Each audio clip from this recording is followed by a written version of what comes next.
भारत माता की पाखापाखि 22 कोटी ऊर्ध्व टंकार शिलान्यास करागला 15 कोटी टंका प्रत्येक ब्लॉक रे खर्च करिकी ब्लॉक स्तरीय स्पोर्ट्स कॉम्प्लेक्स निर्माण करबाकू जाउछि।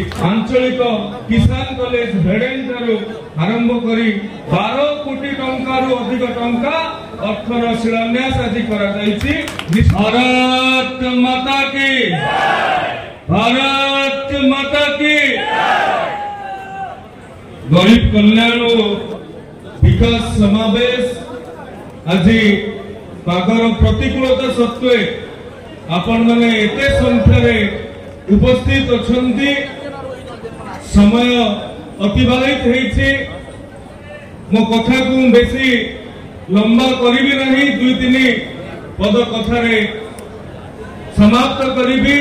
ता पूर्वरु ए मंचर जी शोभावर्धन करुछंती जहांकर गरिमामय उपस्थिति आम मानू अत्यंत उत्साहित करिछि एवं आज बरगढ़ विकास दिगरे जो नूतन शिला स्थापन करा जाइछि सेथिरे मध्य तांकर दिग्दर्शन तांकर मार्गदर्शन रहिछि।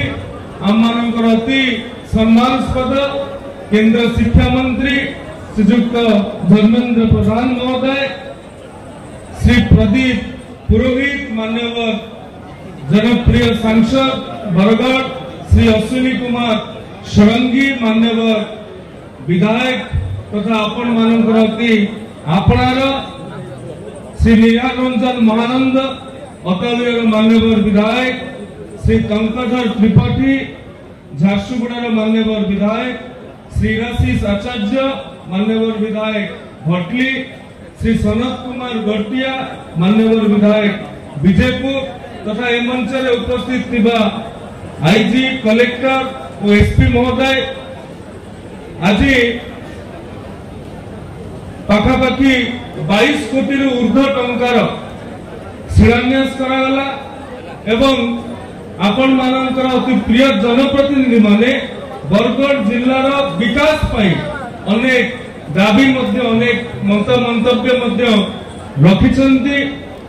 ये क्रीड़ा और युवा सेवा विभाग इतिमध्य सबु ब्लॉक रे पाखापाखि 15 कोटी टंका प्रत्येक ब्लॉक रे खर्च करिकी ब्लॉक स्तरीय स्पोर्ट्स कॉम्प्लेक्स निर्माण करबाकू जाउछि।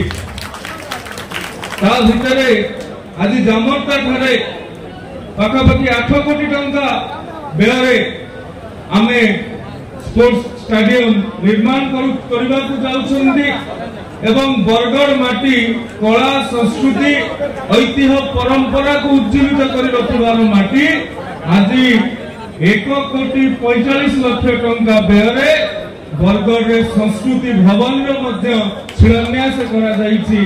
केवल सेतिकी नुहे Bhatli कामगा higher secondary high school ठारो आरंभ करी लरंभा कॉलेज पर्यंत आंचलिक किसान कॉलेज भेडेन ठारो आरंभ करी अतावीरा कॉलेज पर्यंत पार्वतीगिरी महिला महाविद्यालय कथा कहतु कि विंध्यवासिनी डिग्री कॉलेज पाइकमाल कथा कहतु घेस कॉलेज कथा कहतु कि सोहेला कॉलेज कथा कहतु कि पंचायत समिति कॉलेज गाईसिलट कथा कहतु यार सर्वांगीन विकास 12 कोटी टंका अधिक टंका अर्थर शिलान्यास आज करा जाइछि। निश्चित भाव में शिक्षा क्षेत्र में बरगढ़ आगु जीव, उच्च शिक्षा क्षेत्र में बरगढ़ आगु जीव एथिरे कोनोसी संदेह नहीं। माननीय विधायक बरगढ़ आज एक गुरुत्वपूर्ण कथा रखिछन्ती एवं से जो स्थान